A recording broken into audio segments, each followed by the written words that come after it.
we go, baby. Day 7 of talking about and reviewing every single Star Wars movie. And you know what that means? If we're on day number 7, that means we're on episode 7, which means we are officially on the sequels. And now we can start having some fun. Or maybe not too much fun, because as you read in the title, I actually think The Force Awakens, which is the topic of today's video, is a pretty good movie. But there is a caveat to that, and there will be some shit talking in this video, so if that's what you came here for based on my other videos, get ready. But Star Wars The Force Awakens Episode 7, it's the first movie of the sequel trilogy. If you didn't know how we got to this point with this movie coming out, George Lucas had made the first 6 Star Wars movies, he made the Clone Wars, and a bunch of other stuff that was all overseen by him himself, and George Lucas, is Star Wars God. But he decided that he did not want to oversee it anymore, so he called up his good friend Bob Iger at Disney and said, hey, give me a boatload of money, a lot of money, more money than I could ever spend in a lifetime, and you can have all the Star Wars that you want on your Disney amusement parks and streaming services and bullshit. So then it happened. George Lucas sold Star Wars to Disney, and he even told them, he goes, hey guys, I'm going to do you a favor. I'm going to make this very, very easy for you. He said, here you go. Here are 3 story treatments for what I imagine the next trilogy of Star Wars to be. And Disney said, thank you very much, George. We appreciate it. We really love that you gave us these scripts. We're going to take a very, very big look at them and give them some healthy consideration. And then they threw the scripts in a pool and did this.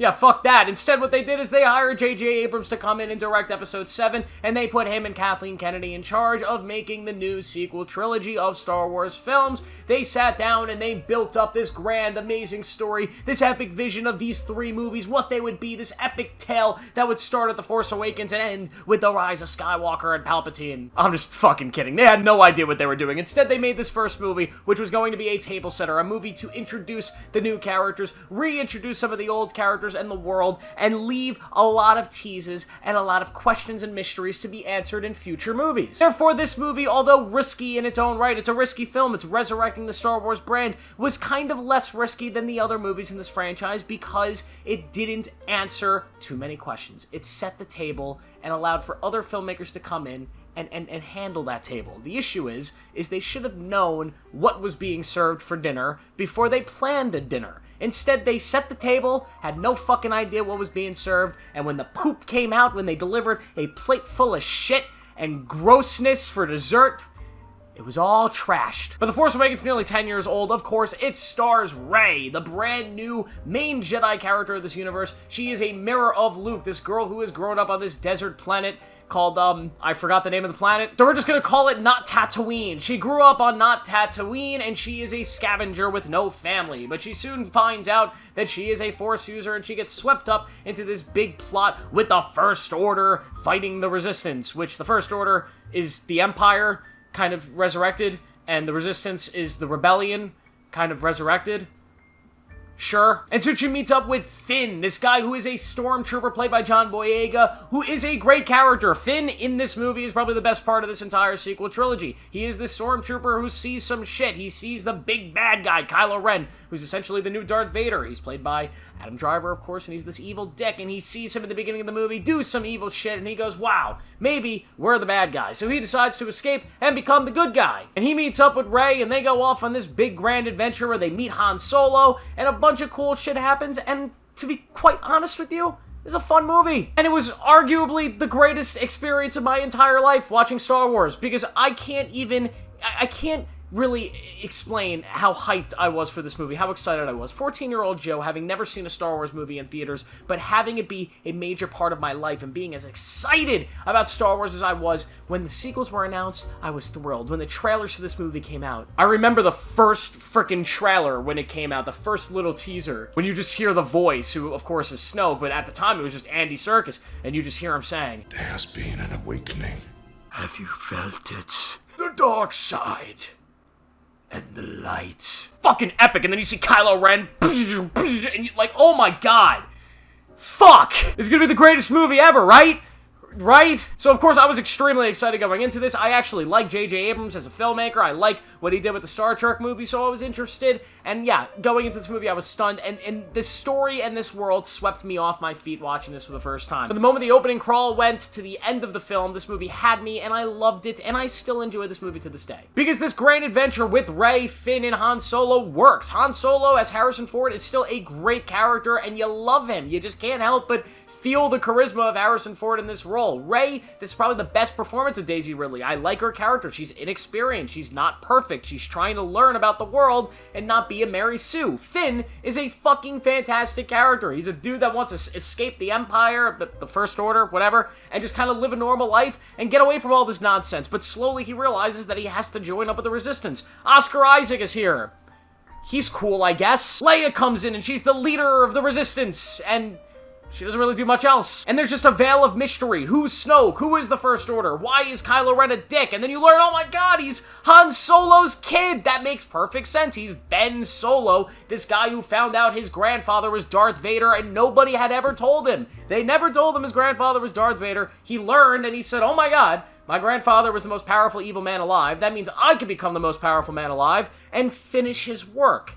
That kind of makes sense in a way. You know, unless somebody kind of mentioned to him, like, hey, Ben, your grandfather kind of flipped at the end. That was the whole purpose of the OG trilogy. You might want to rewatch them. But regardless, it's a strong enough reason for him to be a dick. There's this kind of a veil of mystery around Luke Skywalker. He's mentioned throughout the whole movie. In the opening scroll, he's mentioned, but you don't see him for most of the movie. He's gone missing. He's vanished. We have to find him. We have to get the map to find Luke. It's going to be so fascinating to see where he is. And then, of course, you get the big final act on Starkiller Base, which, yes, it is a Death Star ripoff, but I think it works fine enough. It's a big, gigantic planet that's turned into not only a planet-killing machine, but a literal star system-killing machine. That was kind of dope, and they have a really cool fight with great music. John Williams cooked with the Resistance song. Bum, bum, ba-da-dum, bum, ba-da-dum, ba-da-da-da-da. Fire, it's great. John Williams is a god. You get the Han Solo death scene, which I think is one of the best death scenes in the whole series. It works. Everybody knew it was coming. We all knew Han was gonna die, and it sucked. We didn't get a lot of him and Luke. We didn't get any of him and Luke, which does suck in a way, but it is a death that felt meaningful. It's what Harrison Ford always wanted, and it felt real, and for his son to be the one to do it, it just added so much. And then you get the final fight between Kylo Ren and Rey. A Kylo Ren who has been emotional because he just killed his father and he's feeling split between the Force, and a Rey who shouldn't be able to beat him in a lightsaber duel, but let's just think past that. Because at the time there were theories like, how was she able to beat him? And you're thinking of all these different theories. None of them ended up being true, so it's stupid. But either way, she beats Kylo Ren in a fight that actually I think is pretty good and still sort of stands up. It's not anywhere near as good as any of the other lightsaber fights in the entire series, but I still think it works well enough. Probably my favorite lightsaber duel of this entire trilogy. But Rey beats Kylo, they escape the planet, they blow up Starkiller Base, and now Rey is heading to find Luke Skywalker. And the ending of this movie is absolutely epic. It's, in my opinion, it's one of the best endings of any of these movies. And I don't say that lightly, because when I saw this ending, I just want to tell you guys, when this ending of this movie was on the screen, playing out with the music, and goes swiftly into the final theme that ends every Star Wars movie, and Rey is on this strange planet looking for Luke. We have no idea what he's gonna look like. We have no idea what he's gonna be doing there, what's going on. I was sitting in my theater seat, and right there at that moment, when Rey sees Luke, and he turns around, and he undoes the hood, and the music swells, and Rey sticks out the lightsaber. Right there, captured in that moment,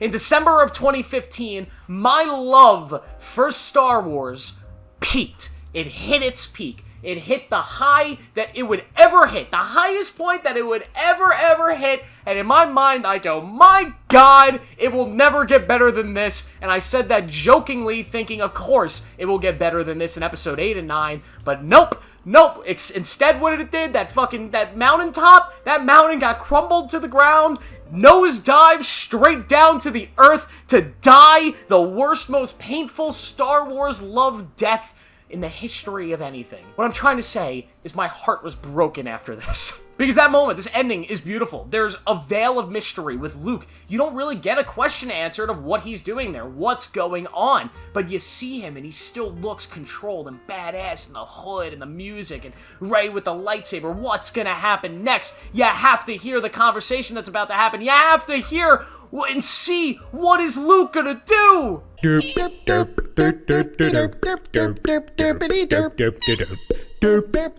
Oh, fuck you, Ryan Johnson. Fuck you, Kathleen Kennedy. What did you do? So, like, at the end of the day, this is a movie that is good. It's a really good movie. If you asked me in 2015, I would have said it's one of my favorite Star Wars movies because it is a great intro to a trilogy, all right? It is a great table setter to a trilogy. But this movie only works if the movies that follow it up also worked and played back to this film. It's a table-setting movie, all right? A dinner is not good if the table looks good. A dinner is good if the food's good, if the dessert is good. Yeah, the table looked great here. It was set very nicely, but the food was shit. So this, it doesn't make a difference. So this movie ends up in history, and over time, it doesn't age well because a lot of the interesting aspects this movie was setting up. Who is Snoke? Who is Rey? What has Luke been doing after all these years? Why is Kylo Ren really a dick? What's going on? All of these interesting, fascinating questions of where this world and universe can go. It all fell flat. All of it, every single beat, ended up being resolved in an unenthusiastic, uninteresting, and boring, shitty way in the next movies, which I'll go over when I do my reviews for each of them. And because of that, this movie's one that's not even worth a rewatch. You can go back and watch this movie and pretend like they never made The Last Jedi or The Rise of Skywalker, and maybe you can have a good time with it. Or you can watch this and cry knowing that they wasted this film! Now, I know a lot of people say this movie is a kind of beat-for-beat remake of A New Hope, and it kind of is. It does tell that same sort of story with Rey growing up on not Tatooine and, going through that same sort of hero's journey, blowing up a Death Star type thing. It is similar, and I think that's okay if, yet again, 8 and 9 were to have ended up being different movies that ended up being very good. But instead they weren't, so this movie ends up being kind of a fart. So if you asked me in 2015, this would have been a 5 out of 5, but because you were asking me in 2024, I'm going to give The Force Awakens a 3 out of 5, which will be by far the highest score I give to any of these sequel movies, so you might want to subscribe and turn on notifications because I'm going to be talking about those movies in the coming days, so be ready. I'm also going to be talking about Rogue One and Solo: A Star Wars Story. Those I might be a little bit nicer to. Hey guys for watching. What do you guys think of The Force Awakens? Let me know down below. Be sure to like this video, subscribe for more, turn on notifications. I'll see you guys in the next one.